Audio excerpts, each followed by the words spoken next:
The old house groaned around me, a familiar symphony of settling wood and whistling drafts. I'd lived here alone for 3 years and had learned to love the solitude. It was my sanctuary, a fortress of quiet against the noise of the world. The silence was a comfort, a thick, warm blanket. Tonight was no different. I was curled on the sofa, a book in my lap, the only light coming from a single floor lamp that cast long, dancing shadows across the living room. That's when I heard the first sound, a soft thump from upstairs, from the empty spare bedroom. I paused, listening, my eyes lifting from the page. Probably just a book falling off a shelf. I'd stacked them too high again. I dismissed it and tried to find my place in the chapter, but the thread of my concentration was broken. The house was suddenly too quiet, the silence now feeling thin and fragile. 10 minutes later, another thump. This one was different, sharper, closer. It came from the kitchen. I put my book down, my heart starting a slow, heavy beat against my ribs. I muted the television I'd forgotten was on. The ensuing silence was absolute. I told myself it was nothing. The ice maker, a pipe, houses make noises. But a cold knot was tightening in my stomach. I got up and walked to the kitchen doorway, peering into the darkness. Nothing seemed out of place. I flicked the light on. The room was sterile. Empty. I checked the back door. The deadbolt was firmly in place. I went back to the sofa but couldn't relax. Every creak of the floorboards under my own feet sounded like an alien intrusion. Then came the scratching. It was faint, coming from inside the wall to my left, the one that separated the living room from the garage. It was a dry, rasping sound. A mouse, I thought. A desperate flicker of relief. Yes, a mouse. That's all. But the scratching wasn't frantic like a small animal. It was slow, deliberate. Scrape, pause, scrape, pause. As if something was carefully etching a line into the plaster from the other side. My breath caught in my throat. I stood up, moving silently towards the wall. I pressed my ear against the cool paint, holding my breath to listen. The scratching stopped the instant my ear made contact. The silence that followed was heavier, more terrifying than the noise itself. It knew I was listening. The thought hit me with the force of a physical blow. I backed away, my eyes wide in the dim light, scanning the room, the doorways, the dark maw of the hallway leading upstairs. The feeling of being watched was suffocating, a physical pressure on my skin. I spent the next hour frozen, flinching at every normal house sound. Then, the noise moved. It was no longer in the wall. It was above me, a slow, dragging sound from the attic. A heavy weight being pulled across the wooden joists. My blood ran cold. There was nothing heavy in the attic but some empty boxes and old insulation, nothing that could move on its own.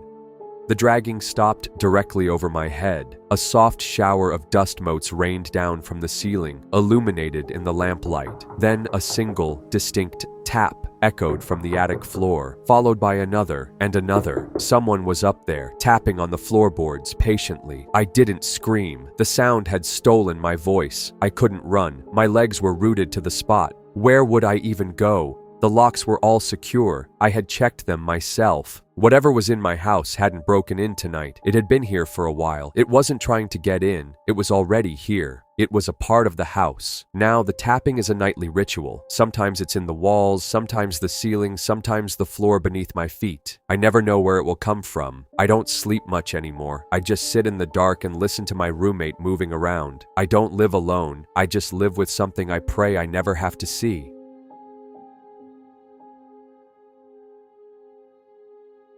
The silence was the first thing I fell in love with when I bought this house. It was an old 2-story place nestled at the end of a long, tree-lined cul-de-sac, far enough from the city to feel like a real escape. For the first month, that silence was a comfort. I work from home as a data analyst, so my days are spent in a quiet world of numbers and spreadsheets. The house was my sanctuary, but silence, I've learned, is a canvas, and something, or someone, was beginning to paint on mine. It started with small things, the kind you dismiss as a symptom of a busy mind. I'd leave my favorite coffee mug on my desk, only to find it later, washed and dried, in the dish rack. I chalked it up to being on autopilot, cleaning up without remembering. Then my house keys, which I religiously hang on a hook by the door, appeared on the kitchen counter, neatly placed beside the salt shaker. I had no memory of moving them. I started to feel a prickle of unease, a low-grade hum of anxiety that my own mind was fraying at the edges. The feeling solidified the day I came downstairs to find a dining chair pulled out from the table. It wasn't just slightly askew, it was deliberately placed in the middle of the room, angled perfectly to face the bottom of the staircase, as if someone had been sitting there, waiting.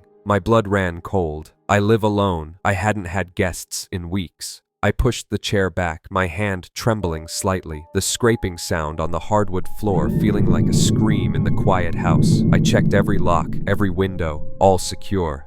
That night, I struggled to sleep. Every creak of the old house settling was the sound of a footstep. Every whisper of wind was a voice. I was becoming a prisoner of my own imagination, or so I told myself. The next morning, I tried to laugh it off, but as I went to make coffee, I saw it. The back door, the heavy deadbolt one, was unlocked. I know, with a certainty that chilled me to my core, that I had locked it before bed. I always do. It's a ritual. This was no longer my mind playing tricks on me. Someone was getting in, but why? Nothing was ever stolen. My laptop, my wallet, expensive equipment, all untouched. The intrusion felt personal, violating, but not in a way I could explain to the police. What would I say? "Officer, someone keeps doing my dishes and moving my furniture?" They'd think I was crazy. The breaking point came last Tuesday. I was on a late-night conference call, sequestered in my upstairs office. The call ended around 1 a.m. I took off my headset and the profound silence of the house rushed back in. But this time, it wasn't empty. I heard a noise from downstairs. It was a soft, rhythmic scratching. It was faint, but methodical. Scratch, pause, scratch, pause. It sounded like a fingernail being dragged slowly, deliberately across the wooden floor in the hallway. My heart hammered against my ribs. I grabbed the heaviest thing on my desk, a glass paperweight, and crept out of my office. The scratching stopped. The silence that followed was heavier, more expectant than before. I held my breath, listening. Nothing. I moved down the stairs one agonizing step at a time, my meager weapon held high. The ground floor was dark and still. I checked the doors, the windows, locked. I searched every room, every closet, my adrenaline-fueled courage pushing me forward. I found nothing, nobody. Defeated and terrified, I slumped against the kitchen counter, trying to rationalize it. A branch against the window? A mouse in the walls? Then my eyes landed on the magnetic poetry kit on my refrigerator. My niece had given it to me as a housewarming gift. We'd left a silly message on it a month ago, but the message was different now. The little word magnets had been rearranged. Where there was once a nonsensical poem about a cat, there were now just 2 words, placed neatly in the center of the fridge door. I'm watching.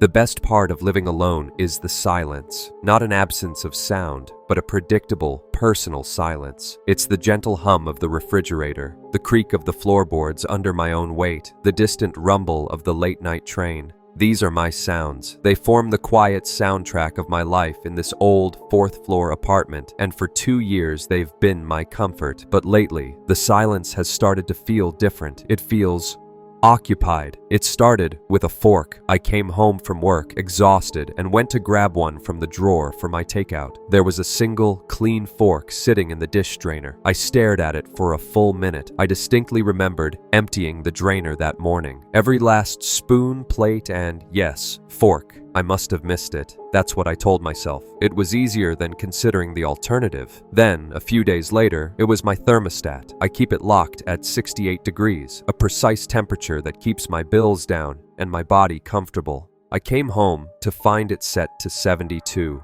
Again, I rationalized. Maybe I'd bumped it on my way out. A fluke. But the feeling of unease began to curdle in my stomach. The events grew more personal, more intimate. I'm meticulous about my books. I use thin, ribbon bookmarks. I found a page in the novel on my nightstand dog-eared, a thick, brutal crease in the paper that made me physically cringe. The next morning, I noticed the shampoo in my shower had been moved from the right side of the rack to the left. Small things, trivial things, things you could easily dismiss, and for a while, I did. I accused my own tired mind of playing tricks on me, of manufacturing memories. I was just overworked, stressed. The denial shattered last Tuesday. Before leaving for work, I stretched a single strand of my own hair across the gap of my closet door, taping it invisibly at both ends. It was a ridiculous, paranoid thing to do, but I needed to know. When I returned that evening, my heart hammered against my ribs as I approached my bedroom. The strand of hair was gone. The tape was still there, but the hair had vanished. Someone had been in my closet. I didn't sleep that night. I sat on my sofa in the dark, clutching a heavy kitchen knife, my ears straining to decipher every creak and groan of the old building. But there was nothing, just my sounds, my silence. But it wasn't my silence anymore. It was a shared silence. I started thinking about the layout of this apartment, how the landlord had mentioned it was once two smaller units, crudely merged together decades ago. He'd pointed out the strange, thick wall in the hallway. "Old pantry, I think," he'd said. "Sealed it up, no idea why." That's when I heard it. It wasn't a floorboard creak or the fridge's hum. It was a soft, wet sound, a sigh. It was faint, impossibly close, and it came from the other side of that thick hallway wall. My blood ran cold. It wasn't the sound of a house settling. It was human. It was a sound of contentment, of someone settling in for the night. I'm still sitting here. The knife is useless. The locks on my door are a joke. For how long has someone been living inside my walls, breathing my air, using my things, watching me through some unseen crack? The silence is back, but it's heavy now, suffocating. I am completely, utterly still because I know they are just a few feet away, listening too. And as I hold my breath, I hear it again, a little clearer this time. A soft, satisfied exhalation, a sound that tells me I'm not alone, and I haven't been for a very, very long time.